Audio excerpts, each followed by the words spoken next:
मुजद्दिद दीन व मिल्लत इमाम आले सुन्नत आला हजरत इमाम अहमद रजा खां फाजले बरेलवी रहमतुल्लाह अलैह ने अपने अहद में जब आपसे ये पूछा गया कि ये नमाज कहां से आ गई, जिसको सलाते गौसिया कहते हैं, और कहा गया कि ये तो ममनू है, तो आला हजरत फाजले बरेलवी रहमतुल्लाह अलैह ने जब आपके पास ये इस्तिफ्ता पहुंचा तो इस पर एक पूरी किताब लिख दी, क्योंकि उनकी ये शान है जब भी कोई खत आया है तो जवाब में फिर खत नहीं लिखा, पूरी किताब लिखी है।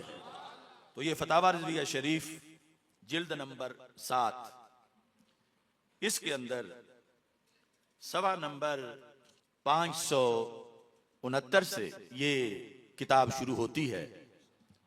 इसका नाम है अनहारुल अनवार मिन यम्मी सलातिल असरार।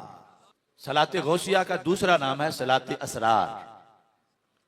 अनहारुल अनवार, अनवार की नहरें, मिन यम, यम कहते हैं पानी को, मिन यम में सलातिल असरार, नमाजे गौसिया के पानी से बहती हुई नूर की नहरें। तो आला हजरत फाजले बरेलवी रहमतुल्लाह अलैह से इस सिलसिला में पूछा गया। सबसे पहले यह है कि ये सलाते गौसिया है क्या। कुछ लोगों ने तो नाम ही पहली बार सुना होगा।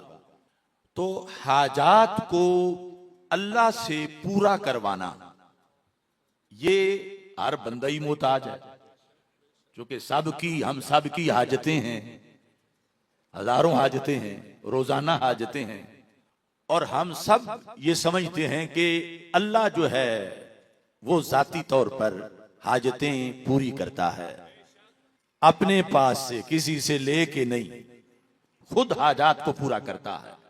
हाँ, ये कि वो वलियों को और खास अपने महबूबों को, अंबिया अलैहिस्सलाम को खुसूसी तौर पर अपनी मदद का मजहर भी बना देता है, और उसे कोई रोक नहीं सकता कि तूने खुद ही मदद करनी है, किसी से नहीं करवानी। उसके फैज से जिसको वो मुंतखब कर ले उसे अपनी मदद का मजहर भी बना देता है। जिस तरह बदर के मैदान में फरिश्तों को अपनी मदद का मजहर बना दिया, तो आज कोई बंदा ये नहीं कह सकता कि रब तूने क्यों बनाया। जो इतराज करेगा वो खुद काफिर हो जाएगा, क्योंकि ला युसअलु अम्मा यफअलु, जो वो करता है उससे पूछे ही नहीं जा सकता।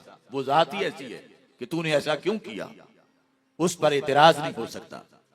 तो हाजात उससे पूरी करवाने के लिहाज से दरखास्त, इसके लिए हजरत गौस आजम रदी अल्लाह तआला अन्हु ने एक तरकीब लिखी और उसको फिर आगे बुजुर्गों ने रवायत किया। बाकायदा जिस तरह खिलाफत होती है, ऐसे ही उस नमाज की फिर इजाजत आगे मुख्तलिफ वलियों ने ली, और आला हजरत फादर बरेलवी रहमतुल्लाह अलैह ने बड़े बड़े आइम्मा के 9 हवाले दिए, जिन्होंने हजरत गौसे पाक रदी अल्लाह तआला अन्हो से इस नमाज को अपने अपने अहद में रवायत किया और इसकी तबलीग की, जिनमें इमाम अब्दुल्ला याफी मक्की हैं, खलासतुल मफाखिर के अंदर उन्होंने इसको रवायत किया, और ऐसे ही मुल्ला अली कारी ने नुज़हतुल खातिर के अंदर, और शेख वजीहुद्दीन ने, इमाम सयूती रहमतुल्लाह अलैह ने, हजरत शेख गौस गवालियारी ने, हजरत शेख मुहक्किक और दीगर हजरात ने, सैयद शाह हमजा ऐनी ने काशफुल अस्तार के अंदर, बहरहाल वो अजीम लोग थे जिन्होंने अपने अपने दौर के अंदर मुख्तलिफ जो तसव्वुफ और रूहानियत की किताबें थी उसमें फिर इस नमाज को आगे रवायत किया।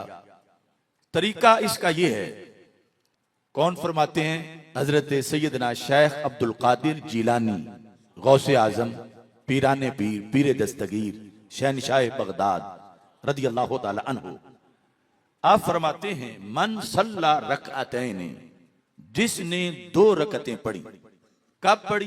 बादल मगरिब, मगरिब की नमाज मुकम्मल करने के बाद। एक तो वैसे 2 नफल सुन्नतों के बाद पढ़े जाते हैं, उसके बाद जिसने 2 रकतें पढ़ी, यकराउ फी कुल्ली रकातिन बादल फातिहा सूरतल इखलास 11 मर्रतन, कि हर रकत में दोनों में से सूरह फातिहा के बाद वो बंदा 11 मर्तबा सूरह इखलास पढ़े। इसके बाद जब इस तरीके से दोनों रकतें मुकम्मल हो जाएं, सलाम फेरने के बाद सुम्मा युसल्ली अला रसूलिल्लाह सल्लल्लाहु अलैहि वसल्लम बाद सलाम।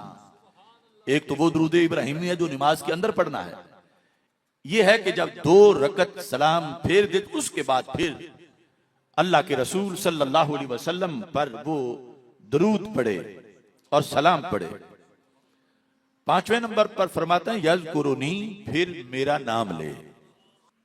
सुम्मा यख्तु इला जिहतिल इराक, फिर इराक वाली जिहत में, हमारे मुल्क में जब किबले की तरफ मुंह हो तो इराक वाली जिहत जो है वो दाएं कोने में बनती है, इस तरफ वो चले।